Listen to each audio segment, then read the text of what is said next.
Joining me on the program from Jerusalem is Palestinian politician, activist, and scholar Dr. Hanan Ashrawi.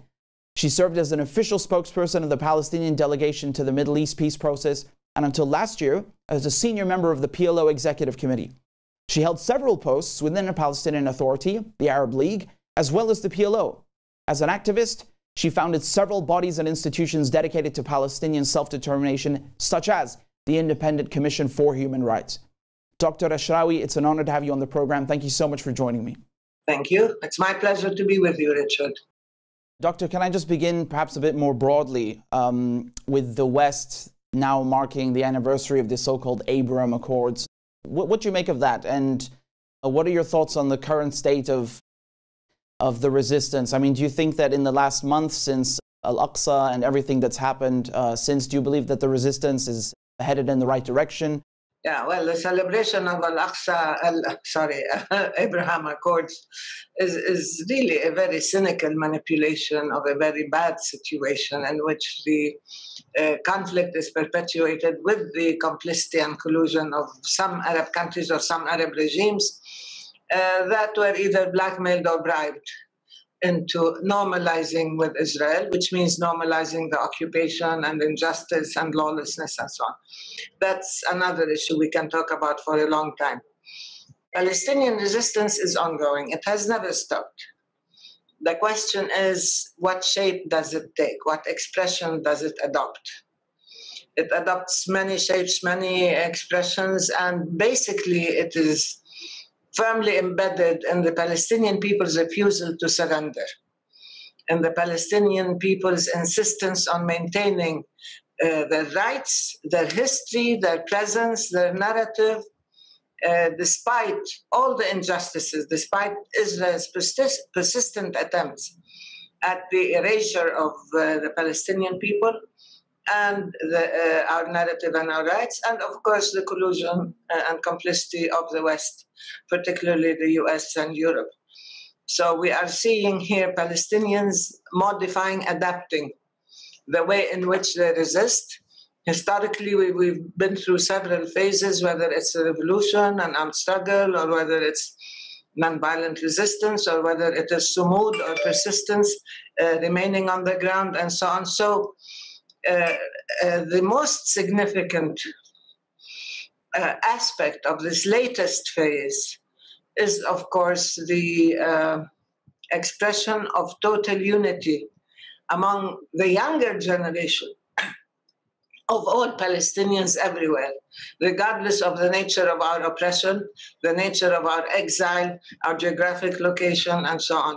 So you have Palestinians in the West Bank and Jerusalem and Gaza, and in 48 Palestine, and in exile and refugee camps, along with our solidarity network, all standing up and speaking out and defying not just Israel's false narrative, but also Israel's oppression and lawlessness. And the recent escape by the 6 men from Gilboa, what does that mean particularly for the resistance? Why is this escape so important in its timing, its scale, and its nature? And how does it play into everything that we just talked about? Well, the 6 liberated or self-liberated prisoners have captured the imagination of the Palestinian people, and actually of the world, of people of conscience. These are Palestinians unjustly imprisoned in many cases under and unlawfully kept within prisons in Israel, and judged by a military court of the occupation. So, and kept in one of the most secure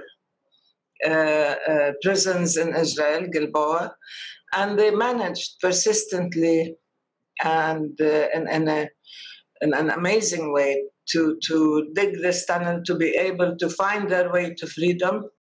It gave the Palestinians a sense of hope, a boost of morale, that even Israel's most militarily secured location is not immune to the Palestinian spirit and yearning to be free.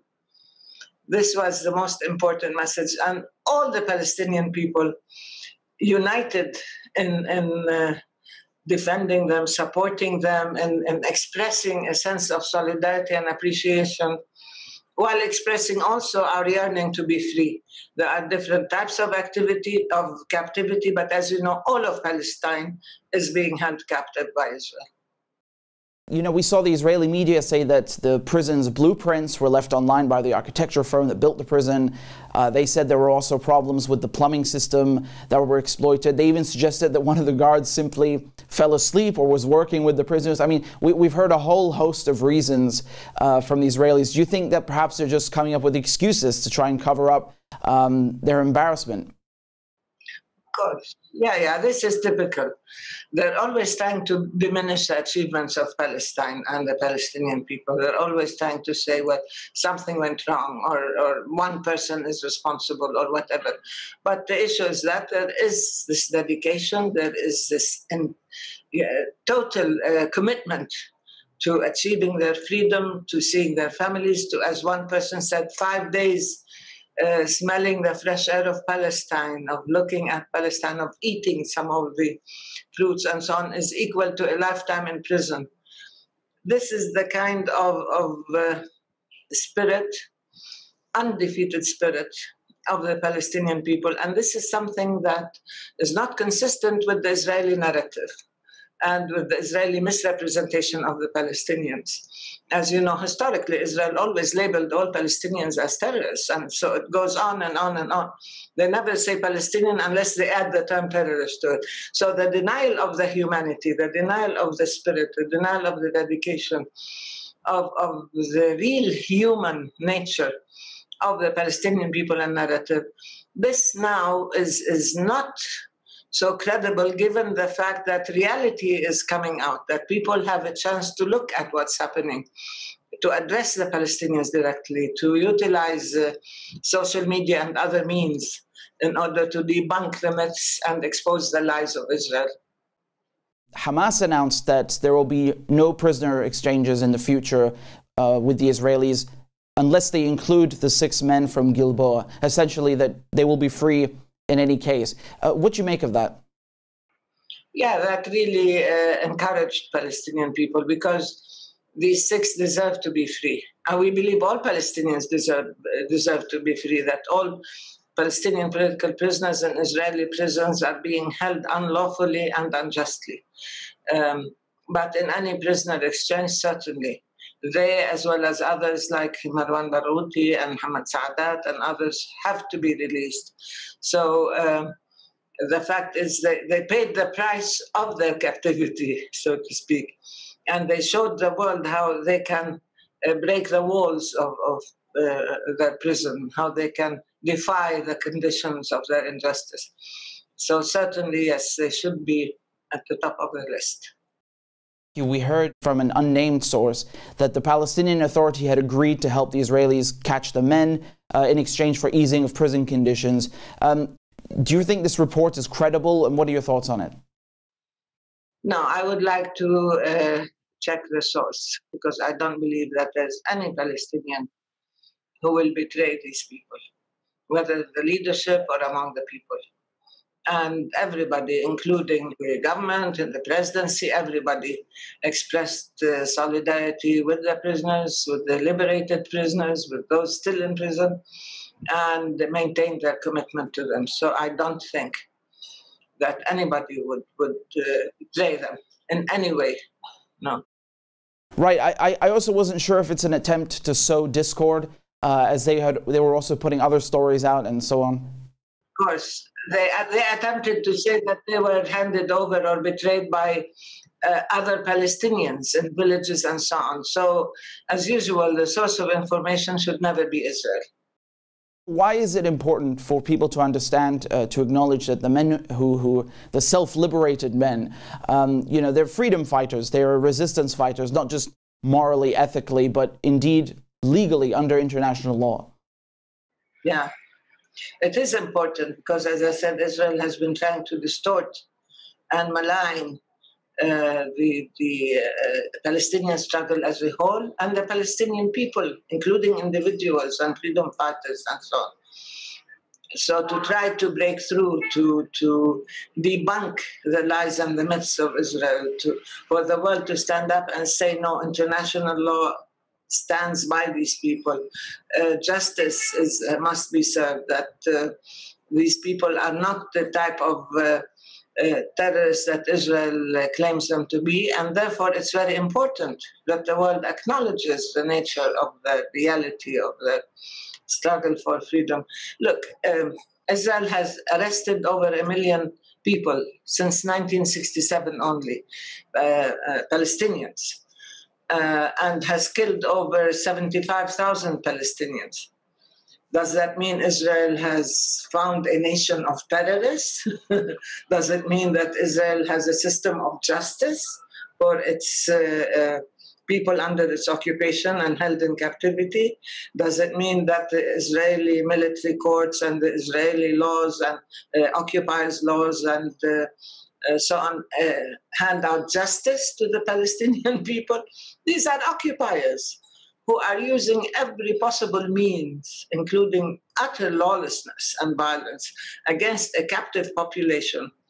And then they give themselves the right to arrest, to detain, to kill, extrajudicial killings, and so on, and to brand everybody who defies its oppression and occupation as a terrorist. So placing things in context, contextualizing the reality of these prisoners or self-liberating.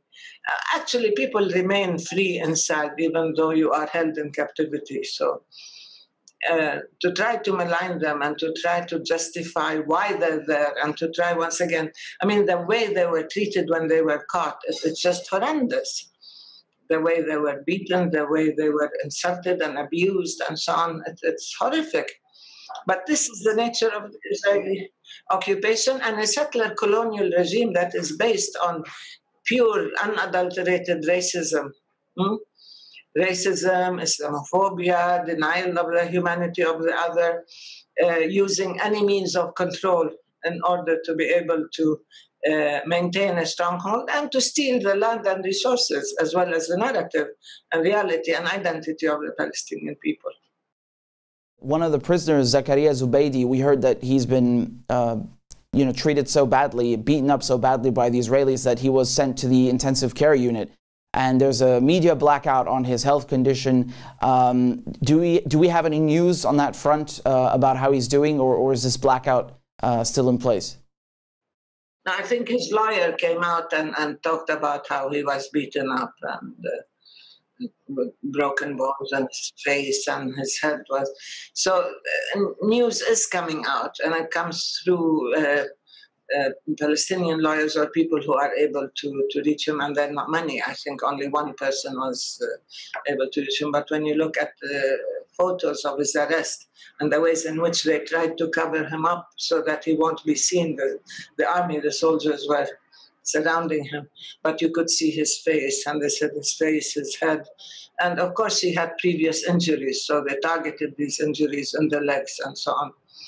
And the whole history of Zakaria's baby, the way they killed his mother by an Israeli sniper, killed his father, arrested and killed many of his siblings and so on. It's just a history of tragedies, a history of willful, deliberate cruelty and murder, actually. And he hasn't been tried, by the way. He has been held for years. Because when you don't have evidence, this administrative detention is just horrific. They don't have evidence. They just want to punish somebody for no reason. It is part of the Israeli mindset and the occupation. And so the story of Zakaria must be told and must be understood in its context. And the film that was made, Arna's Children, talks about a bit of his history. But at the same time, his family and his extended family and community and Jenin and the refugee camp in Jenin, as well as all of Palestine, it encapsulates this story of Zakaria, encapsulates the most horrific injustices imposed on the Palestinian people, and must be seen, must be heard, must be read in order to understand the true nature of this settler colonial regime and this apartheid system in Palestine. And it's a very heartbreaking story. And just as a last question, Doctor, what would you like to see from the movement in general? You mentioned unity among Palestinians everywhere, and that's a beautiful thing. What would you like to see going forward from the resistance movement towards the liberation of Palestine? Yeah, well, liberation is a right, I always say. We all have the right to live in freedom and dignity on our own land. We have the right to exercise the fullness of our humanity. In terms of our own struggle, I mean, the struggle continues, as you know, in different shapes and forms. Nonviolent resistance, whether it is the will to stay on the land, to me, is the most important thing. Being able to remain, to defy, not to succumb, not to be defeated in your spirit, not to abandon your rights, and not to relinquish your urge, your drive to be free, singularly and collectively. This is very important.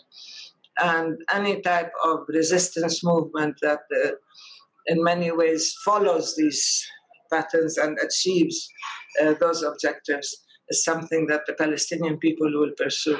And as you have seen, the imagination of the Palestinian people, particularly the young, is quite rich and fertile, whether through social media, whether through building their own villages, for example, and defying the occupiers, whether through creative means like in Beita near Nablus, or there are so many ways, like the heroic defenses of Silwan, which not many people hear about, or Sheikh Jarrah, or the young people of and of all ages in Jerusalem, not just Bab al-Amud, Damascus Gate, and everywhere you have a military checkpoint, you have young people defying and standing up to the Israeli army. And of course, the most important thing is to be able to withstand all these injustices and pressures, to stay on the land and to maintain your spirit and your commitment. Dr. Ashrawi, thanks so much for your courageous and invaluable work. It's really a pleasure having you on the program and speaking with you. Thank you very much. Thank you. It's my pleasure to be with you, Richard.